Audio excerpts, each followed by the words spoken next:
Oh wow, look at Barsh's health, that's pretty neat. Anyway, welcome back to part 32 of Final Fantasy XII, where today we're finally entering Giruvegan, the fancy place that Sid was alluding to. And Sid also said he was heading there too, but he doesn't seem to be around, so I guess we'll get the early pickings and look around first to see what this bizarre spiritual location is. But before you can even enter Giruvegan, there's another test of sorts to make sure you're even ready for it, by that stone guardian over there. So when you're ready, press on. If you're playing the original PS2 version, there's a save crystal literally outside this room, so it's not the end of the world if you lose to this fight. But as you might have already guessed, yes, the stone guardian is the mini-boss in question.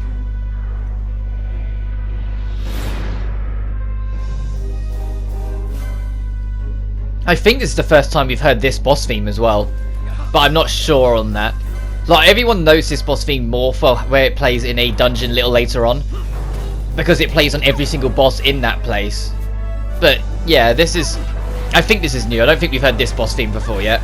This boss fight is nothing. This boss fight is actually easier than the previous mini-boss we did on our way here, and I'm not sure why it's like that, it just is.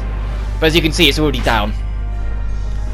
Even on my blind playthrough where I didn't do many of the hunts and was a lot weaker, I found that boss far easier than the previous one. But when you defeat it, it turns back to stone and the waystone to proceed onwards opens. It is worth mentioning that one of the two dungeons that I made very clear right from the start that I didn't like, we are rapidly approaching one of them now. In the depths of Giruvegan is another dungeon, and your first visit to it, that we'll be doing for the plot, is fine. Your second visit, when it's trying to collect everything / get an Esper, not fine. Not fine at all. And the main reason it becomes a curse is that you have a map for Giruvegan like you do everywhere else. You do not have a map for the dungeon that is waiting for us at the depths of Giruvegan. You don't get a map of any kind. You don't get a mini-map. It's just, there's nothing there. If you try and bring up the actual map by pressing the select button, it will just show a drawing of the crystal. It won't actually show you where you are in it, per se. But it will show you where you are in how high up the crystal or how low down the crystal you are, but it won't actually give you any positioning. But, onto that in a minute. Well, in a few minutes. In Giruvegan, the main thing is that there are these light gates around the place that you need to flick switches to open. The gate right next to us actually has a switch on the floor that I somehow just ran straight past, but there is one nearest to it if you just like circle the camera. But it's not the end of the world, because I do go around the other side and check things over anyway. You need to find these switches regardless, because eventually they will open the pathway onwards to find your way through. There is another elemental down here though, one that is light based, so only dark magic will hurt it a lot. So if you have Darker, now's the time to get your use out of it. You're going to see me be very cautious of the thing, because elementals are always dangerous, and eventually I say, you know what, let's just push for it, since we've got Darker. As long as it doesn't silence Ash, we should be able to hurt it decently. We just got to be wary of its holy spam. But as you can see, with a little bit of effort and a little bit of persuasion, we managed to take the thing down and get 4,000 experience points for our trouble. Elementals are always worth the fight if you can do it. They're just so dangerous. And the fact that you can encounter them so early on is what kind of adds to that. But so that's the other side of the door. And down here you can see two, I want to say golems, but I don't think they're golems. I think they're more advanced. Mithril golems are close enough, protecting a switch which will open a different door elsewhere. So you're going to see me immediately try and dispel them, because these guys are buffed up. They got everything of the usual set, so I have Ash kind of work on that to get rid of it as we proceed onwards. Exploring Giruvegan, on my first playthrough, I actually didn't find it that interesting. Like, I know it's supposed to be a mystical place, but I think I was, on my first playthrough, starting to burn out. Because keep in mind, your first playthrough of this game is likely to be a lot longer than the rate I'm going through it. Because of how much time you spend exploring and just seeing where things lead you and what things do. The first time I got to here, I was like 60 hours into the game at this point, and I was starting to burn out of it, because it is quite repetitive. It is something that will knock the game back. It's great, but it is quite repetitive in points. Also, we get a sash there, you know, which I think is another one. I think we've already got one. Yeah, we already have one. Which halves fire damage, makes you immune to slow. Which doesn't really mean that much here. It's not like back at the Still Shrine where you got equipment that was very apparently helpful for the boss at the end. I think the later dungeons are more about just kitting you out with everything, making sure you have everything. As we kill more things. To be fair, the music of Giruvegan's kinda cool. The right level of mystery and curiosity, but with the orchestra just doing what it needs to just kind of bring it more to life. I say this knowing that I haven't actually heard the base 12 version of it, and at some point I would want to go through the original Final Fantasy 12's soundtrack, not the remastered soundtrack they did for the remastered versions. Just to hear the differences and see what ones people prefer. Because it's like so with Parama Rift, a lot of people actually prefer the original over the remaster because the original has more like of an impact with its music. Whilst I like both of them. There's a part of me that leans a little into the remaster because I think the softer tones of it help the emotion as well. Like both the softer version of the remaster and the stronger version of the original do wonders in building the atmosphere for that zone. But like some of them, like here at Giruvegan or where we're approaching to, and like other stuff, like I've heard the final boss theme both versions because I'm a Final Fantasy fan. Of course, I've heard the final boss themes. I've known the final boss theme for Final Fantasy 12 since it came out in 2006.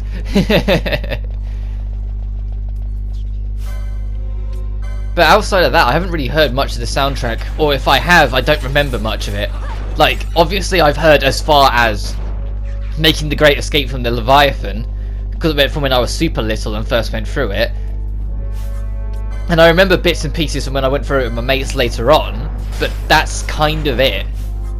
Like, it's very, like, selective. Like, I need to actually sit down at some point and listen to the base 12 soundtrack to compare. Just because it'll make good topic of discussion later on. Because we've got some beefers of videos later on. Like, we've got one beefer that I'm not going to be able to talk about anything else with because it's going through the dungeon at the end of here for that second visit. So I need to be very clear cut on what my instructions are and how to get through it and get through it competently. Also, as you reach the end, if you step on what's seeming to be an invisible path, it will light up the green path. I'm guessing we just got close to it to trigger it automatically because it went off before anyone stood on it.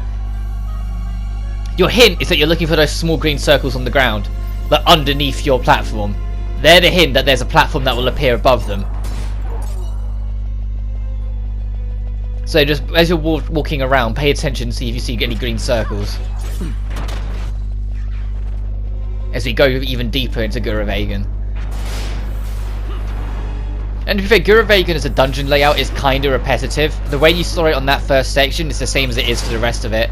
You just kind of zigzag around until you find the invisible path and then go onwards. Every now and then you flick a switch to open a door. In this section you need to flick every single switch because there's one door that for some reason just stays closed even one of them is left on.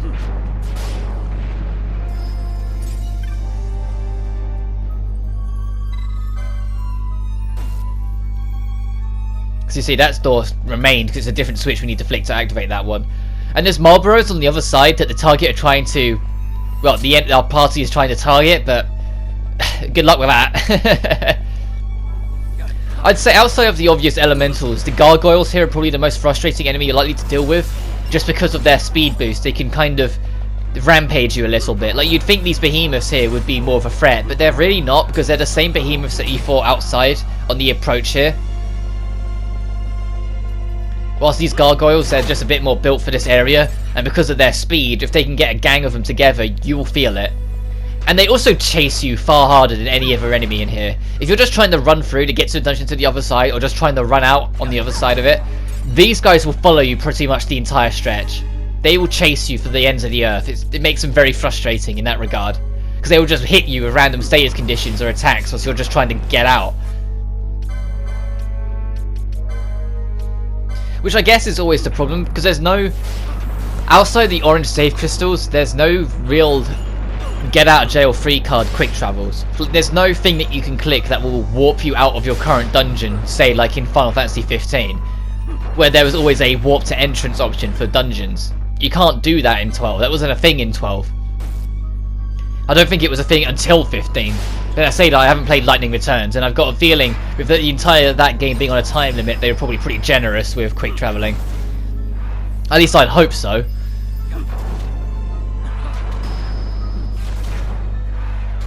But there's another elemental down here. Listen, the elementals, thankfully you're in a position where you can kinda deal with them, especially if you have someone with arcane magic like we do with Ash. It's just you've always got to raise an eyebrow to them when they approach, just in case one ends up being suspiciously too tough. Every time you get a new mace, I always go on my way to check it, but none of them ever compare to the Bone of Bilos, or Biblios, or however you pronounce it. Just because it was an exclusive weapon added with the Zodiac Age that is joint with the other mace's strongest mace in the game. And it's just like, oh, okay, so we just were given that. So she's got that bone club for pretty much the rest of the game. If I got her any of the invisible weapons, then maybe it would change. But as it stands, no. Still no luck on them, by the way. I know I mention it every part, but every now and then I do go back and try a couple runs to see if I get any. I've pretty much given up, so if I do end up getting it, it'll be a nice surprise. But it's kind of like I'm not fussed about not getting it anymore. So I know the odds, outside of RNG manipulation and heavy RNG manipulation, are just kind of stacked against me, because it's a very low chance of the chest spawning for it to then be a very low chance of it being the weapon. And there's 3 of them. I only want to show off 1.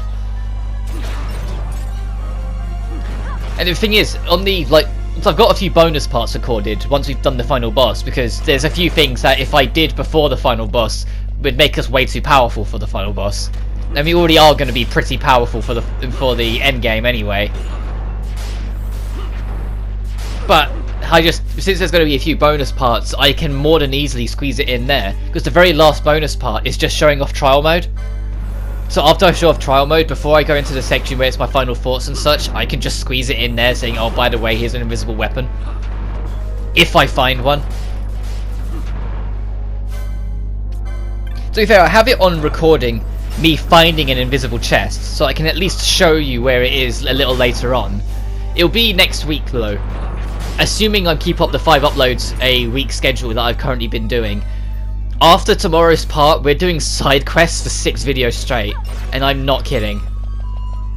After this dungeon, this dungeon is probably the last decent time to do a lot of exploring and side questing until you've beaten the game. And so I take full advantage of that.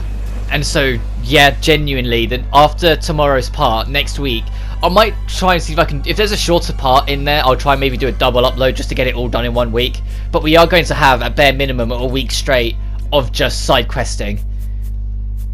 And it'll make more sense why when we get to it, like why we're doing it there and not like just before the final boss. Because like what the next dungeon after this is technically the final dungeon of the game. But at the same time, there's also another dungeon after it that's also technically the final dungeon of the game. The thing is, one of them is a point of no return when you enter it. The second one of those two, as soon as you enter it, you're there until you finish the game. And it doesn't let you save either, because this is an old RPG. You don't get to save beyond the credit screen, you have to just load from before that point. So you much better have saved before you enter, otherwise your only exit point on the other side is New Game Plus. Which is a thing in this game. When you beat it, it will offer New Game Plus, but it will only offer it to you then and there. If you just click no and return back to the title screen, there won't be a New Game Plus option there. You will have to go beat the final boss again. And that's the annoying thing that I was going to try and make a workaround for, but it never came about. Final Fantasy XII, its ending cutscene plays a licensed song. A licensed song that would absolutely get the video pulled off the channel. Well, not pulled, well, yeah, it would. It'd get pulled off the channel. I was trying to rework my sentences as I spoke. If left, so I will either be turning the volume down or straight up muting it, just as a fair warning. Which is a shame because Penelo talks through it, and it's like it's important thing to hear. Even though there's subtitles, it's still important to have. but I guess we'll see. But I'm getting off topic. After this golem, I believe we're at the end of this section, so we can proceed to the third area. As the music continues to give this haunting effect, because you're going further and further underground, keep in mind. Every path we're taking is only going lower. So we're heading down towards something, a dark depths. It's just what it's going to lead to, which is what can be quite worrying. To be fair, there's a very good hint. If you pay attention to the middle, you can see small glimmers of it, but here's it now for real.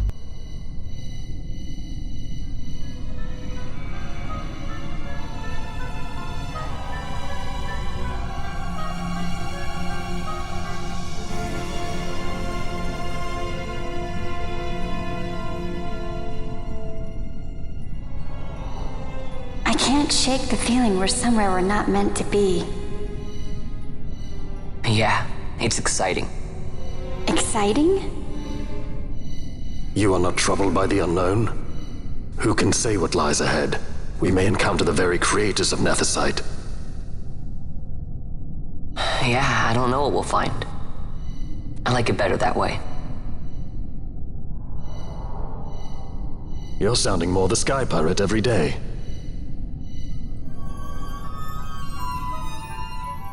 There's good old Uncle Barsh interacting with the kids again.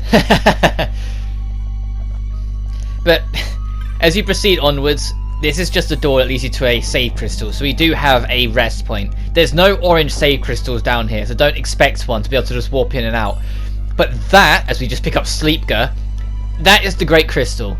The Great Crystal is hollow. And it's far bigger on the inside than it is on the out. Far, far bigger on the inside. It's a giant crystal TARDIS, but it's also, in my opinion, the worst dungeon in the game if you're going for 100%. If you're just trying to do the base game, it's not so bad because the first journey is pretty linear. But if you're going for 100%, it absolutely evolves into by far the worst dungeon in the game because you do not have access to your map when you're in there, and it's a maze. It's a maze where everything looks identical. It's hideous. Like, you'll get more of an idea when we enter and start exploring it more next part, because we only get I decided to split the crystal exploration and the getting to the crystal exploration into separate videos. Although I could have put them together, because together it made like 55 minutes. I just eventually decided it would be the wiser choice to have them separate, because there's things I want to talk about with the Great Crystal whilst we're in there that are very separate compared to what I want to discuss with Giruvegan, even if I haven't spoken about it that much. But we have also picked up new equipment, so make sure to check for that as you go. If you check both sides, there is something for your troubles. I just went to the further side first, which is a bit unfortunate, but it is what it is. If you're looking to just proceed onwards, there's a gap in the bridge that we've just passed by to our left. If you pay attention, you can see the little circles on the ground, so when you step on them, will light up the path. But we've got yet another test ahead of us before we can truly enter the main meat of this area. Because everything in the game has been doing everything in their power to stop us from proceeding into the Great Crystal because of what information in there we will be finding next part. Like, as it's already been alluded to, there are things down there that we might not wanted to know. But as you step over here, you should be able to spot the circles, so when you step on them, lights the path. And the game will count it as a puzzle solved, so you'll get a little sound effect to sort of say, well done. But as you proceed onwards, you will be pulled into yet another boss fight. As the path will vanish before you. And this thing will chase after it.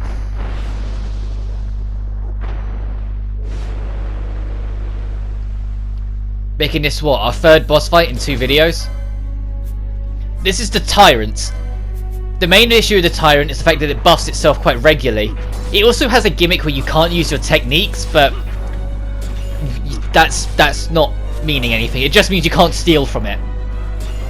But that's like of all the restrictions to be put on you, that one's like the weakest. As it's literally that you just can't use your techniques, but you can still debuff it, you can still attack it with magic. It's just if you somehow have any of these stat reducing techniques by this point in the game, you can't use them, and that's it. The only thing that's wary is that it does get a boost in stats when it's near death as well, which is why you're seeing you just saw it take down Balthier. It's probably the most threatening of the three, outside the status conditions the first one put on us. But it's still another boss fight on the way to the end of this journey that isn't really too bad, because you have kind of fought worse. Especially if you've been doing the side questing, you have definitely fought worse. Also, beneath it is just kind of an endless pit that goes to the core of the earth that the game just doesn't really talk about. But yeah, there's no ground beneath us, so you just go all the way down to the core. So the fact that they're so willy-nilly to walk across holographic paths is concerning. Because if they fell, they wouldn't be coming back up. But that being said, the waystone that has appeared will take us straight into the Great Crystal. And that, next time, is what we will be doing. The Great Crystal holds many mysteries and is a very bizarre place, and we will see what it holds in store then. Take care now.